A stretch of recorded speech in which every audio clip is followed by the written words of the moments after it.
Hello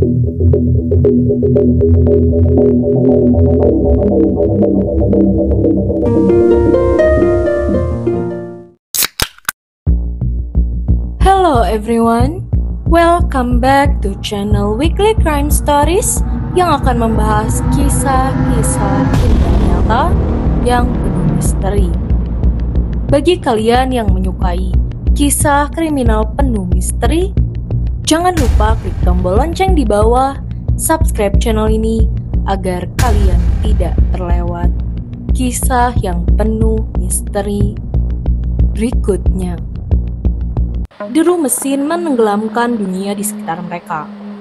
Bagi kebanyakan orang, jalan raya yang luas dan tak berujung adalah jalur menuju kebebasan. Cara untuk menjelajahi cakrawala Amerika yang tanpa batas. Tetapi, bagi segelintir orang, jalan raya yang gelap adalah tempat berburu, tempat di mana nyawa bisa dihilangkan dan dibuang tanpa ada yang memperhatikan. Lebih dari 850 pembunuhan telah dilakukan di sepanjang jalan raya Amerika Serikat dalam beberapa dekade terakhir. Dan banyak di antaranya dilakukan oleh sopir truk jarak jauh. Sopir-sopir ini bagian dari jantung kehidupan Amerika, menggunakan mobilitas, isolasi, dan anonimitas mereka untuk memangsa orang yang rentan. Frank Figliuzzi, mantan agen FBI, menghabiskan bertahun-tahun meneliti fenomena mengerikan ini dan mendokumentasikannya dalam bukunya Long Haul: Hunting the Highway Serial Killer. Dia menjelaskan bagaimana gaya hidup supir truk memberi mereka perlindungan sempurna. Mereka bisa mengambil korban di satu negara bagian, membunuh di negara bagian lain, dan membuang mayatnya di tempat ketiga. Semua itu dilakukan sambil melanjutkan perjalanan sebelum ada yang menyadari apa yang terjadi. Salah satu pembunuh itu adalah Robert Benraud, yang dikenal dengan julukan pembunuh truck stop. Rhodes bukanlah pemangsa biasa. Dia dengan cermat merancang ruang penyiksaan di belakang truk semi miliknya. Penjara bergerak bagi para korban yang tak curiga. Selama 15 tahun, Rhodes melintasi negara, menculik, menyiksa, dan membunuh hingga 50 korban. Metodenya brutal, tetapi kemampuannya menghindari hukum membuatnya semakin berbahaya. Regina Walters adalah salah satu korbannya, seorang gadis berusia 14 tahun yang kabur dari rumah di Pasadena, Texas. Dia memiliki mimpi melarikan diri bersama pacarnya yang berusia 18 tahun. Mereka berencana menumpang menuju Meksiko, meninggalkan kehidupan rumah yang bermasalah dan tak tertahankan. Masa mudanya ditandai dengan pemberontakan, tetapi ada juga kerapuhan dalam keinginannya untuk kebebasan. Dia tidak tahu bahwa jalannya akan bersilangan dengan Rhodes pada hari naas di bulan Februari 1990. Rhodes melihat mereka sebagai sepasang kekasih yang putus asa mencari tumpangan, rentan dan mudah dimanipulasi. Dia memancing mereka masuk ke truknya dengan janji perjalanan yang aman. Tapi, apa yang dia persiapkan adalah mimpi buruk yang hidup. Pacar Regina menghilang tanpa jejak, nasibnya masih tidak diketahui hingga hari ini. Regina bagaimanapun menjadi tawanan Rhodes. Selama berminggu-minggu, dia mengalami kengerian yang tak terbayangkan. Dikurung di belakang truk Rhodes, Regina dirampas kehormatannya dan disiksa. Rhodes mencukur kepalanya, memaksanya mengenakan gaun hitam dan sepatu hak tinggi. Lalu, dengan kejam memotretnya dalam ketakutan. Satu gambar yang menakutkan menangkap ketakutannya saat dia menatap kamera, matanya memohon belas kasihan yang takkan pernah datang.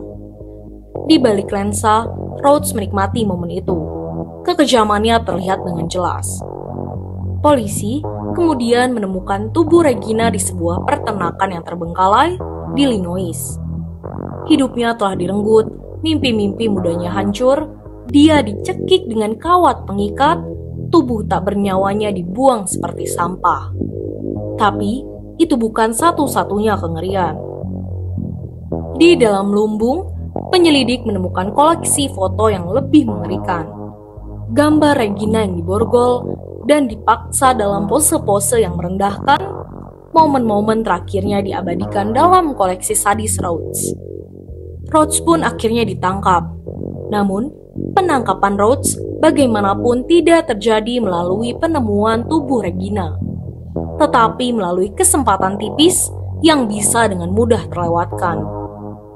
Pada 1 April 1990, hampir 2 bulan setelah Regina hilang, seorang petugas patroli di negara bagian di Arizona melihat truk Rhodes berhenti di pinggir jalan raya. Awalnya terlihat rutin, hanya pemeriksaan cepat pada seorang sopir truk yang sedang beristirahat. Namun ketika petugas mendekat, dia mendengar sesuatu yang aneh. Teriakan putus asa seorang wanita dari dalam kabin truk. Wanita itu yang terikat dan dirantai ke dinding adalah korban berikutnya yang direncanakan oleh Rhodes. Dia telah diculik beberapa hari sebelumnya, disekap dan disiksa di ruang penyiksaan yang dirancang Rhodes di belakang truknya. Tapi, rasa takut dan putus asanya mendorongnya untuk berteriak saat mendengar langkah kaki petugas mendekat. Teriakannya menyelamatkan nyawanya.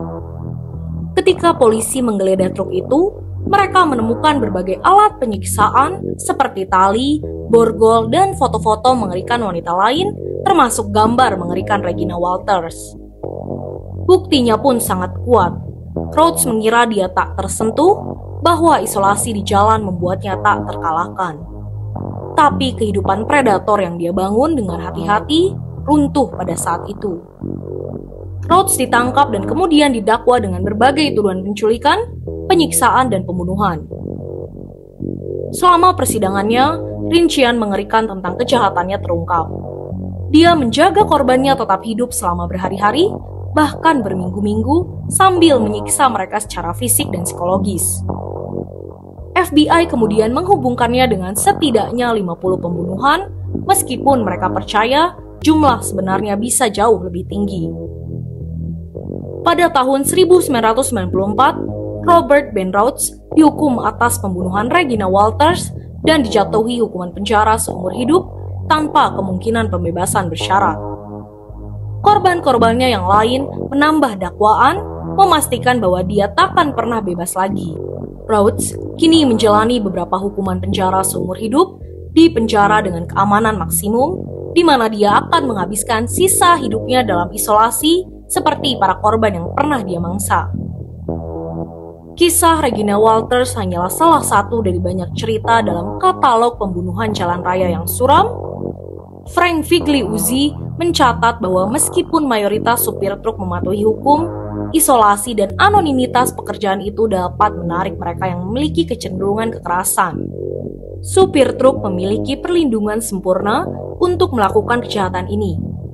Seringkali melakukan perjalanan ratusan mil, melintasi beberapa negara bagian, mereka beroperasi di dunia yang sedikit terjangkau oleh masyarakat lainnya. Mereka mudah menghilang, berbaur dengan latar belakang, sementara para korban menghilang tanpa jejak. Namun, ada lapisan kengerian yang lebih dalam. Sebuah plot twist mengejutkan, bahkan penyelidik yang paling berpengalaman, Figliuzzi, mengungkapkan bahwa banyak dari pembunuh berantai ini tidak memulai hidup mereka dengan dahaga akan darah. Robert Ben Rhodes dulunya adalah pria biasa, bahkan seorang suami. Istrinya pun menggambarkannya sebagai pria yang penuh kasih, perhatian, dan pendiam. Tetapi bertahun-tahun di jalan, kesendirian dan depresi yang semakin memburuk mengubah sesuatu di dalam dirinya. Hidupnya yang dulu normal, perlahan berubah menjadi gelap. Dan seiring berjalannya waktu, dia menjadi semakin mengerikan. Inisiatif pembunuhan jalan raya, FBI telah membuat kemajuan besar dalam mengidentifikasi dan menangkap para pembunuh ini. Tetapi jalan di depan masih panjang. Meskipun 25 supir truk jarak jauh saat ini menjalani hukuman, untuk beberapa kasus pembunuhan, masih banyak lagi yang namanya belum diketahui dan para korban mereka masih menunggu keadilan. Banyak dari para korban ini adalah perempuan yang rentan, seringkali korban perdagangan manusia, pelarian seperti Regina, atau perempuan yang tempat berpalingnya sedikit. Saat mil-mil jalan raya membentang, begitu juga perburuan keadilan. Jalan-jalan itu mungkin tampak tak berujung, tetapi bagi keluarga korban, perjalanan menuju keadilan terasa lebih panjang. Bagi kalian yang menyukai kisah kriminal misteri seperti ini, jangan lupa klik like, komen, share, serta subscribe channel ini. Dan untuk para penonton setia serta komentator setia Weekly Crime Stories, terima kasih telah membantu Weekly Crime Stories menjadi lebih baik lagi. Terima kasih.